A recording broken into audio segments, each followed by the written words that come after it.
राम राम जी। आत्म मंथन में आपका स्वागत है। आज मैं आपको बुध का जो राशि परिवर्तन है जो 25 को हुआ है उसके बारे में बताने वाली हूँ। वो 9 मई तक रहेगा, यानी कि 25 अप्रैल से लेके 9 मई तक। वैसे तो ये थोड़े दिनों का ही होता है, लेकिन क्योंकि बुध जो है वो हमारे व्यापार को और हमारी वाणी को और हमें बहुत तरह से अफेक्ट करता है, तो हमें एक्चुअली क्या करना है इसके बारे में थोड़ी सी जानकारी लेके उसके अकॉर्डिंग ही थोड़ा सा अपना प्लान करना है। वैसे तो काम वगैरह सबके बहुत कमज़ोर हुए हैं इस टाइम पे, कोई काम नहीं कर रहा, सब घर में बंद हैं, काम वाम किसी के नहीं है। तो हम लोग फिर भी थोड़ी बहुत इसके बारे में बातचीत जो करेंगे तो आपको ये पता चलेगा कि भाई थोड़ा थोड़ा हर राशि के लिए क्या ये अफेक्ट लेकर आया है। अब थोड़ा सा मुझे ऐसा लगता है कि व्यापार थोड़ा थोड़ा हिलने की संभावना बनती है, क्योंकि वो मीन राशि को छोड़ते हुए बुध जो हैं वो मेष राशि में आ गए हैं। वहाँ पे पहले से ही सूर्य देव बैठे हुए हैं और उसके बाद जब ये दोनों मिलते हैं तो बुधादित्य योग बना देते हैं। बुधादित्य योग वैसे तो अच्छा ही होता है, कोई बुरा नहीं होता। वो एक छोटे बच्चे को, हम बुध को एक छोटा बच्चा यानी कि कुमार की तरह से देख लेते हैं, और सूर्य को हम आत्मा का कारक और बॉस या अथॉरिटीज़ का कारक मान लेते हैं। ठीक है, तो जब एक बड़ा साथ में होता है तो बच्चा हमेशा अपने आप को कंफर्टेबल फील करता है। तो हम जो भी कुछ बात करेंगे, मतलब आत्मा भी हमारी जो है वो भी इतने अच्छे से सक्षम होकर काम करने की कोशिश करेगी, यानी कि आत्मा पे कोई ज़्यादा दुख नहीं, कोई बोझ नहीं, कोई कुछ नहीं। एक हम लोग कंफर्टेबल तरीके के साथ सब चीज़ हैंडल करते चले जाएंगे और उसी हिसाब से हम चलने लगेंगे। जिनके भी हॉरोस्कोप में भी बुधादित्य योग होता है वो लोग बहुत इंटेलिजेंट होते हैं, सोच समझ के बात करते हैं, और बड़े बड़े लोगों के साथ उठने बैठने में उनको ज़रा भी झिझक महसूस नहीं होती या बिल्कुल भी वो बात नहीं करते। हाँ, लेकिन इतना ज़रूर होता है कि उनको जब सामने वाला शाउट करके बोलने लगता है उनके ऊपर, यानी कि वो इस तरह से दिखाता है उनको कि मैं अथॉरिटेटिव हूँ या मैं बहुत बड़ा हूँ तुमसे, यानी कि जैसे एक बड़ा डांटता है तो वो चुप हो जाता है और उनके सामने नॉलेज होते हुए भी कुछ बोल नहीं पाता। ठीक है, अब व्यापार के कारक बुध के बारे में हम जान लेते हैं कि हर राशि के लिए वो क्या लेकर आए हैं। हम सबसे पहले मेष राशि के बारे में ही बात कर लेते हैं। मेष राशि वालों के लिए वो लग्न में बैठ गए हैं, यानी कि फर्स्ट हाउस में। वहाँ बैठते हुए उनके व्यापार को थोड़ा बहुत नुकसान भी पहुँचाते हैं और थोड़ा बहुत फ़ायदा भी देते हैं, यानी कि 50-50। इतना ज़्यादा पराक्रम आपको अपना बढ़ाना पड़ेगा, या गले के अंदर आप देखें कि आपको कोई दिक्कत ना हो, कोई गले के रिलेटेड कोई प्रॉब्लम ना हो, तो आप गार्गल्स करते रहें बार बार। ठीक है, तो कोई भी गले के रिलेटेड दिक्कत हो तो आप ये उपाय करना, तो आपके लिए ये ठीक रहेगा। उसके बाद आपको अपना पराक्रम बढ़ाना पड़ेगा, मेहनत ज़्यादा करनी पड़ेगी, और अपने छोटे बहन भाइयों का भी आप ख्याल रखिए। और उसके बाद आप अपने कार्य के अंदर इस चीज़ का ध्यान रखना कि आपके लिए बहुत ज़्यादा कोई नुकसान नहीं करेगा, लेकिन आपको अपना क्या बोल रहे हैं क्या नहीं बोल रहे उस चीज़ के ऊपर बहुत ध्यान रखना पड़ेगा, क्योंकि वो क्रोध में भरे हुए वाक्य होंगे, क्योंकि सूर्य देव भी तो साथ में है ना। तो आप बड़े हीटेड से आर्ग्यूमेंट्स में, ये सबके लिए जनरली बता रही हूँ कि आपने गुस्से से बात ही नहीं करनी, क्योंकि इस समय पर जो वाणी है उसके अंदर गर्मी बहुत ज़्यादा है। पहली बात तो मेष राशि, वो भी मंगल की। ठीक है, उसके बाद सूर्य देव साथ में और बुध साथ में बैठा, तो जब मंगल साथ में बैठा हुआ है तो वो इतना कोई इनकी आपस में कोई बड़ी दोस्ती नहीं होती मंगल की भी ना साथ में, तो वो लोग सम होते हैं एक दूसरे के लिए, बुध और वो। अब उसके बाद आपने ये चीज़ ध्यान रखनी है कि आप कुछ भी गलत मत बोलें, अपनी वाणी पे संयम रखें। और अफवाहें इस टाइम पे बहुत फैलेंगी, यानी कि कुछ भी मनगढ़ंत अरनगढ़ंत बातें कुछ भी निकल के आएंगी, तो उनके ऊपर आपने भरोसा नहीं करना। और आपने सबसे बड़ी चीज़ है कि आपने ग्रीन कलर को अवॉइड करना है। ग्रीन कलर आप ज़्यादा ना पहनें, क्योंकि आप ग्रीन कलर बहुत ज़्यादा पहनेंगे, थोड़े दिन की बात है, ज़्यादा से ज़्यादा 16, 17, 15 दिन की, इतनी इससे ऊपर की तो बात ही नहीं है। 9 मई को बस ये ख़त्म हो जाएगा इस हिसाब से।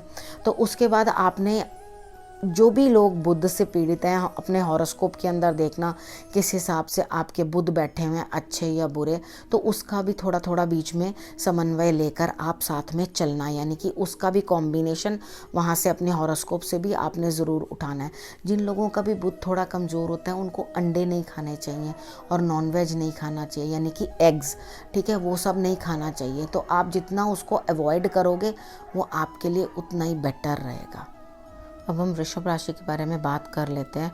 उनके लिए बुध जो है वो 12th हाउस में चले गए हैं। अब 12th हाउस में बैठे हुए वो आपके शत्रुओं को तो थोड़ा कमज़ोर करते हैं, लेकिन आपको थोड़ा रोग या तबीयत ख़राब के थोड़े अंदेशा दिखाई देता है। तो आप करें, खर्च तो आपका बन रहा है और खर्चा ज़्यादा हो रहा है, और उसके बाद आप अपना दिमाग, अपना कॉन्टैक्ट्स भी और जो बाहर के आपके ताल्लुकात हैं उनके ऊपर आप कुछ ज़्यादा खर्च करने की कोशिश भी करोगे, और आपको वहाँ से शायद फ़ौरन से कुछ ना कुछ दिक्कत भी आ सकती है। तो आप एक काम करें, अगर कोई आपका वहाँ पे बिज़नेस वगैरह कुछ इस तरह से कुछ है या आप किसी तरह से वहाँ कोलैबोरेट करते हैं तो वो भी दिक्कत आ सकती है। उसके बाद क्या है कि आप अपनी वाणी पे थोड़ा संयम रखें, थोड़ी कम बात करें, क्योंकि आप जितना ज़्यादा बोलेंगे तो एक्चुअली क्या है, ये बताता है वाणी का व्यय, यानी कि बहुत ज़्यादा उसका आप खर्चा करते जाएंगे। वाणी कलेक्ट भी कर रहे हैं और वाणी स्पेंड भी कर रहे हैं, यानी कि आप अननेसेसरीली बोलते भी जाएंगे, नॉलेज भी गेन करते जाएंगे और बोलते भी चले जाएंगे।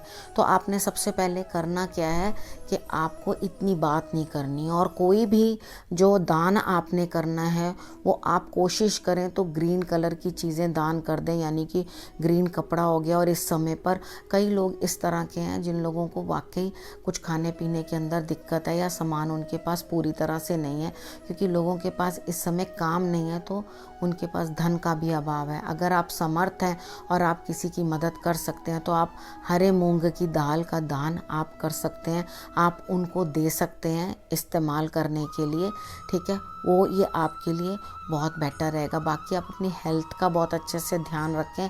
अपने दांतों में आप फिटकरी ज़रूर करें मॉर्निंग में थोड़ी सी, ठीक है, वो फिटकरी आप करके फिटकरी का कुल्ला कर लें, और उसके बाद वो करने के बाद आपने दान करना है दाल का, ठीक है, आपके लिए यही उपाय है। मिथुन राशि वालों के लिए भी बुध जो है वो 11th हाउस में है। वैसे तो सूर्य साथ में बैठे हुए हैं तो आपको लाभ होता हुआ, पिता द्वारा भी लाभ होता हुआ मुझे दिखाई देता है। इस समय आपको अपनी संतान की हेल्प ज़रूर लेनी चाहिए। अगर आप विद्यार्थी हैं, पढ़ाई लिखाई कर रहे हैं, तो भी आपको आपकी पढ़ाई के अंदर अच्छे से ध्यान देना चाहिए। इस समय पे आपको लाभ हो सकता है पढ़ाई के रिलेटेड भी, ठीक है, और आपको अपनी संतान से भी लाभ प्राप्त हो सकता है। अगर कोई भी चीज़ है जिसके अंदर आपको समझ नहीं आ रही है कि आप क्या करें, वैसे तो अपने फैसलों पे आप हमेशा कार्रवाई करते हैं। जो मिथुन राशि वाले होते हैं वो किसी से ज़्यादा सलाह नहीं लेते, लेकिन आप इस समय में या तो अपने पिता से और या अपने पुत्र से या अपनी संतान से तो आप सलाह मशवरा करके चलें। दूसरा, आप अपने क्रोध पे और अपनी वाणी पे भी थोड़ा संयम बरतें। आप इस तरह से नहीं किसी को कुछ गलत बोल दें तो आपको दिक्कत हो। लेकिन मुझे ऐसा लगता है कि इस समय में मिथुन राशि वालों के व्यापार में कुछ ना कुछ उठाव दिखाई देता है और कुछ ना कुछ उनका काम जो है वो शुरू हो जाएगा और चलना शुरू हो जाएगा। और आप एक काम करें, आप जो उपाय करेंगे, आप उपाय के तौर के ऊपर कोई भी हरी चीज़ का सेवन बुधवार वाले दिन आप कर दें तो आप थोड़ा सा अपने लिए पालक बना लें या कोई चीज़, पहले आप गाय को खिलाएं और उसके बाद आप उस पालक को खुद भी खाएं, वो आपके लिए अच्छा रहेगा। अब हम कर्क राशि वालों के बारे में बात कर लेते हैं। कर्क राशि वालों के लिए बुध जो है वो 10th हाउस में है, तो 10th हाउस में बैठने पे वो आपके पिता से भी आपको कुछ ना कुछ लाभ होता हुआ देते हैं, और उसके बाद आपको अपने कार्य क्षेत्र के अंदर भी कुछ ना कुछ फ़ायदा होगा। लेकिन आपका पराक्रम आपको बढ़ाना पड़ेगा, यानी कि उस फील्ड के अंदर जो मेहनत है, तो आप जो मेहनत बाहर जाके नहीं कर सकते हैं तो आप फ़ोन पे या ऑनलाइन किसी भी तरीके के साथ आप अपने कार्य को तेज़ करने की कोशिश करें और आप देखेंगे कि आपको उस चीज़ में से लाभ आ रहा है। उसके बाद आपका खर्चा भी जो है वो थोड़ा संयमित करें, क्योंकि खर्चा भी आपका बन रहा है। अब जब खर्चा आपका बन रहा है तो आप इतनी कोशिश करें बहन बेटी या किसी नीडी लेडी को आप हेल्प कर दें, जो भी कोई ज़रूरतमंद हो उनकी आप मदद कर दें। तो आप जो खर्चा कहीं बेकार चीज़ में जाए तो वो अच्छा जाए। बाकी बाहर से अगर आपका कोई कनेक्शन है अब्रॉड से कहीं ना कहीं से, तो आप उधर के कनेक्शंस को भी दोबारा एक्टिवेट करने की कोशिश कर सकते हैं, या उधर के कार्यों के लिए भी आप अपनी कार्यवाही आगे कर सकते हैं। तो उस चीज़ के अंदर आपको मुझे लगता है थोड़ा थोड़ा लाभ होगा। उसके बाद आपने करना क्या है, आपने बिल्कुल भी नॉनवेज का सेवन नहीं करना। एग मीट वगैरह तो आपने बिल्कुल ही नहीं खाना, वो आपने बिल्कुल अवॉइड करना है। वैसे भी आजकल बहुत लोग कोरोना वायरस के कारण भी ये सब चीज़ें नहीं खा रहे हैं, बहुत अच्छा कर रहे हैं, शुद्ध शाकाहारी हो रहे हैं। अगर आप इस सिचुएशन के अंदर भी नहीं खाएंगे तो आपको लाभ ही होगा। अब हम सिंह राशि वालों के बारे में बात कर लेते हैं। वैसे तो सिंह राशि वाले बहुत स्मार्ट और समझदार होते हैं। वो कभी भी किसी की कही हुई बातों पे विश्वास नहीं करते। वो अपने ही दिमाग से चलते हैं और अपनी ही समझ से, क्योंकि खुद वो सूर्य से प्रभावित होते हैं, तो वो किसी की बात नहीं सुनते। वो तो अपने ही मन की बात सुनेंगे और वो ज़्यादातर सही फैसले करते भी हैं। उसके बाद मेन जो है चीज़ यहाँ पर आकर इस बार जो है आप किसी के बहकावे में आ सकते हो। अगर आप किसी के बहकावे में आ जाओगे तो आप अपना नुकसान करोगे। बाहर वाले किसी की भी बात के ऊपर, वाणी के ऊपर कंट्रोल रखना है। बाहर वाले किसी की भी बात के ऊपर आपने यकीन नहीं करना, और अपने घर वालों को या अपनी फैमिली वालों को पहली प्रेफरेंस देनी है। उनकी बात पे यकीन करना, किसी और की बात पे यकीन नहीं करना, क्योंकि इस बार अगर आपने किसी बाहर वाले की बात पे यकीन किया तो आप खता खा जाओगे।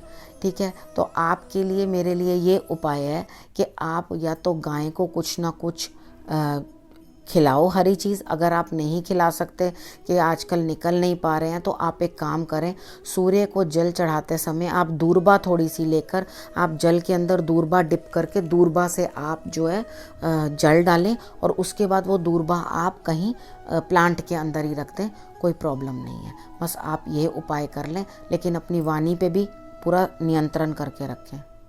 अब हम कन्या राशि वालों के बारे में बात कर लेते हैं। कन्या राशि वालों के लिए बुध जो है वो 8th हाउस में आए हैं। आपको सबसे पहले एक चीज़ ध्यान रखनी है, एक तो आपने गलत बात बोलनी नहीं है, क्योंकि आप कुछ ना कुछ ऐसा बोलते ही रहोगे जिसके कारण कुछ ना कुछ घर में या कहीं आपके कार्यस्थल में जो भी है वहाँ पे कलह फॉर्म होती रहेगी। तो आप सबसे पहले एक काम करें, फिटकरी ज़रूर आपने सुबह शाम दोनों टाइम करनी है। ठीक है, आपके ताकि थोड़ा मुंह को आराम आए और आप ऐसी कोई बातें ना बोलें। उसके बाद है कि किसी से बात करके कहीं इन्वेस्ट करना या कहीं कुछ करना, ऐसा कोई भी काम मत करना, क्योंकि आपको पैसे के मामले में या बैंक से कोई ना कोई पैसा निकालने में या कुछ वहाँ से इन्वेस्टमेंट उठाने, पैसा निकालने के अंदर कहीं ना कहीं आपको धोखा हो सकता है। तो अपना ध्यान रखना, कोई बड़े खर्चे के लिए पैसा नहीं निकालना या कोई इस तरह की पंगा नहीं करना कि जिसके कारण आपको बाद में फाइनेंसेस के लिए कल्पना पड़े। एक, आपने अपनी वाणी पे ध्यान रखना है। नंबर 2, आपने पैसा खर्च फालतू का नहीं करना। और उसके बाद आपने अपनी सेहत का भी बहुत अच्छे से ध्यान रखना है। ठीक है, ये ना हो कि आपको सेहत की भी कमज़ोरी बनी रहे। तो आपने एक काम और करना है, इतनी सी फिटकरी लेना, बुधवार वाले दिन अपने सिर से एंटी क्लॉकवाइज उसार के आप किसी भी ज़मीन में दबा देना। आप कहीं ना जा सको तो घर के गमले में भी दबा सकते हो, क्योंकि जिसमें फ्लावर्स वगैरह हो उसको थोड़ी सी खट्टी सॉइल भी चाहिए होती है। साथ साथ में आपके पौधों की भी देखभाल हो जाएगी और आपका उपाय भी हो जाएगा। और अगर आपको समय मिल जाए तो आप हरा चारा जो है वो आप गाय को ज़रूर खिला देना। अब हम तुला राशि वालों के बारे में बात कर लेते हैं। उनके लिए बुध जो है वो 7th हाउस में है, वहाँ पे सूर्य भी हैं साथ में, तो आपके लग्न को प्रभावित करेंगे। यानी कि आपकी जो पर्सनैलिटी है उसके अंदर और इम्प्रूवमेंट आएगी। लेकिन पर्सनैलिटी तो इम्प्रूव हो रही है, आपको लाभ भी मिल रहा है, और आप जितने पीछे नेगेटिव हुए थे वो नेगेटिविटी भी दूर होती हुई दिखाई दे रही है। और आपके जो हस्बैंड वाइफ के रिलेशंस में भी जो प्रॉब्लम थी वो भी दूर होती हुई दिखाई देती है मुझे। आपकी उनके साथ भी, अपने जो पार्टनर है उनके साथ भी रिलेशनशिप जो है अच्छा होता हुआ दिखाई देता है। व्यापार में भी आपको कहीं ना कहीं लाभ होता हुआ मुझे दिखाई देता है। लेकिन सबसे बड़ी प्रॉब्लम जो आपके साथ होगी वो आपको ईगो बहुत हो जाएगी। अगर आप कुछ अच्छा कर रहे हैं या अच्छा अचीव कर रहे हैं तो थोड़ा डाउन टू अर्थ रहें और बिल्कुल मतलब इस चीज़ के लिए ईगो अपनी आगे लाएंगे। जहाँ आप ईगो दिखानी शुरू कर देंगे, जहाँ ईगो दिखाई वहीं कमज़ोरी आनी शुरू हो जाएगी। तो अपनी ईगो को बिल्कुल दरकिनार करके आप काम करें। आपके लिए मुझे ये जो बुध का आना है वो अच्छा ही दिखाई देता है। तो आपको ज़्यादा उपाय करने की कोई ज़रूरत नहीं है। हो सके तो आप गाय को चारा खिला दें, अगर खिला सकें, नहीं तो गणेश अथर्वशीष का आप पाठ कर लें। अब हम वृश्चिक राशि वालों के बारे में बात कर लेते हैं। उनके लिए बुध जो है वो छठे हाउस में आए हैं, 6th हाउस में है। तो उसके बाद इनको क्या करना है, थोड़ा बच के रहना है। आपको गलत बात नहीं बोलनी, ना गलत चीज़ के लिए उस चीज़ के ऊपर एम्फसाइज करके उसको राइट प्रूव करने की कोशिश करना है।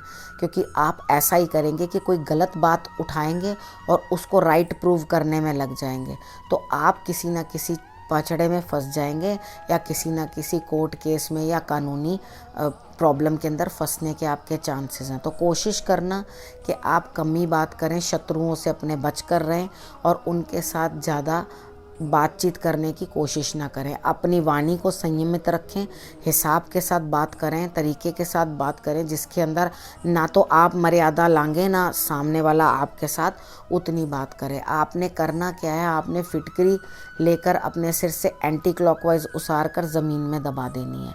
ठीक है, आप ये उपाय करते रहें। सिर्फ 15 दिन के लिए आपको ये उपाय करना है।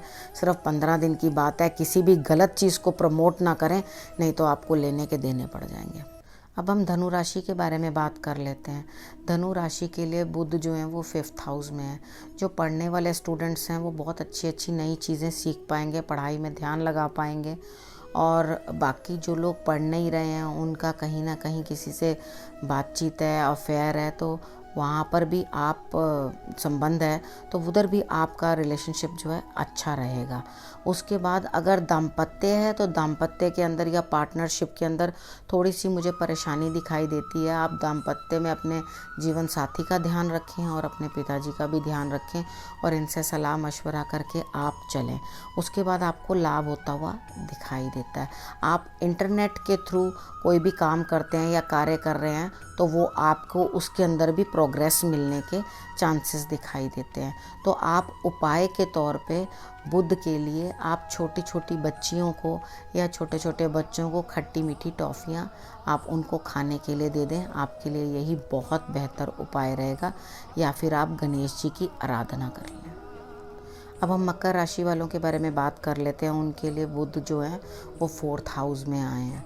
आप सबसे पहले एक चीज़ का ध्यान रखें, एक चीज़ जो आपने नहीं करनी, ना तो आपने किसी के घर रहने जाना है, ना बहन बेटियों को या किसी को अपने घर में रहने के लिए आपने बुलाना है। बहन, बेटी, बुआ, इनमें से किसी को आपने अपने घर बुलाना नहीं है। ठीक है, आपने अपने ही घर में रहना। आपको डिफरेंट फील्ड से जो आप ऑलरेडी काम कर रहे हैं उसमें से आपको लाभ होता हुआ दिखाई नहीं देता। कुछ डिफरेंट फील्ड आप ट्राई करोगे और इंटरनेट के थ्रू आपको कहीं ना कहीं से, यानी कि जो भी आप ऑनलाइन ही काम करोगे तो आपको उसके थ्रू लाभ होता हुआ दिखाई देता है। आप अपना थोड़ा वाणी के ऊपर ध्यान रखें। आप ज़्यादा किसी के साथ ना बोलें। वैसे तो कोई शत्रु आपको कोई परेशान नहीं कर रहे, लेकिन आप ज़्यादा बोल के ऐसा ना हो अपने लिए ज़बरदस्ती के शत्रु बना लें। तो आप थोड़ा कम बात करें या उतने अपनी भाषा को संयमित करके बात करें। और इस चीज़ का ध्यान रखें कि आप किसी भी अफवाह में भी ना आएँ, वो भी चीज़ आपने नहीं करनी। अब उपाय के तौर पे तो मैं आपको बता ही चुकी हूँ कि आपने क्या करना है। आपके लिए वही बहुत बड़ा उपाय है जो मैंने आपको बता दिया। अब हम कुंभ राशि वालों के बारे में बात कर लेते हैं। उनके लिए बुध जो है वो 3rd हाउस में गए हैं। सबसे पहले आप अपने गले का ध्यान ज़रूर रखना। गले से संबंधित आपको कोई ना कोई दिक्कत हो सकती है। उसके बाद आप किसी गलत बात को या गलत चीज़ को फेवर करोगे या गलत बोलोगे। आपकी वाणी के कारण प्रॉब्लम होगी। आप इतने ओवर कॉन्फिडेंस में आ जाओगे कि आप किसी को गलत बोलने से पहले सोचोगे नहीं कि मैं कितने लेवल तक या कितने एक्सटेंट तक गलत बोल रहा हूँ या बोल रही हूँ। ठीक है, तो आप कहाँ तक बात करोगे, आप इस समय फंस जाओगे उल्टा खुद ही बात करके। तो सोच समझ के बात करना। अगर आपने गलत तरीके के साथ बात की तो आप किसी सरकारी पचड़े में भी पड़ जाओगे, और अगर ठीक से बात करोगे तो आप उस समस्या से भी निकल आओगे। अपने परिवार का और उनका जो आपके आसपास हैं उनके सलाह मशवरे से आप काम करना, नहीं तो आप इस बार बुरी फंसोगे। आप बात करते वक्त ध्यान रखना, और उपाय के तौर पे आप गणेश अथर्वशीष का पाठ करते रहोगे तो वो आपके लिए बेहतर होगा। अब मैं मीन राशि वालों के बारे में बात कर लेती हूँ। मीन राशि वालों के लिए बुध जो हैं वो 2nd हाउस में आएंगे। अब आपके साथ जो सबसे बड़ी प्रॉब्लम होगी वो होगी आपकी वाणी। आप इतना गलत सलत किसी को बोल दोगे कि आपके घर में भी झगड़ा फसाद शुरू हो जाएगा। तो आप अपने घर में, अपने कुटुंब में, अपने परिवार में झगड़ा बचाने के लिए और किसी की बातों के ऊपर आप यकीन ना करें इस समय पे। सिर्फ 15 दिन की बात है, और उसके बाद किसी के भी जो भी आपको मनगढ़ंत कहानी सुना जाए या आपकी ज़बरदस्ती की चापलूसी करता रहे, नहीं जी ये कर लो, नहीं तो वो कर लो, उसके अंदर भी आपने बिल्कुल फंसना नहीं है इस बात में। अगर आप फंस जाओगे, क्योंकि आपको इस समय में कोई धोखा दे सकता है, चीट कर सकता है। अगर आप इस समय किसी की बात में फंस जाओगे तो आप परेशान होगे। वैसे व्यापार के अंदर कोई ना कोई लाभ होता हुआ मुझे दिखाई देता है कि आपने उपाय के तौर पे दांतों में फिटकरी करनी है। अब मैं जनरल सबके लिए ही ये उपाय बता देती हूँ कि आपने क्या क्या करना है। आप लोग कौन कौन से उपाय अपने सुविधा अनुसार कर सकते हैं। गाय को चारा खिलाना, खिला सकें तो, पालक खिलाना, खिला सकें तो, और फिटकरी करना दांतों के अंदर, और नॉनवेज से परहेज़ करना, अंडे स्पेशली। जिन लोगों के लिए भी मैंने बताया मीन राशि वाले भी अंडा नहीं खाएं, तो मैंने ये चीज़ जिन जिन को भी बताई है सारे ये परहेज़ करोगे तो बहुत अच्छा रहेगा, क्योंकि बुध आपको अच्छा अफेक्ट देगा। और अब मैं आपको इसी के साथ इस विषय को मैं यहीं समाप्त करती हूँ। अब नए विषय के साथ आपके पास मैं फिर से आऊँगी। तब तक के लिए नमस्कार।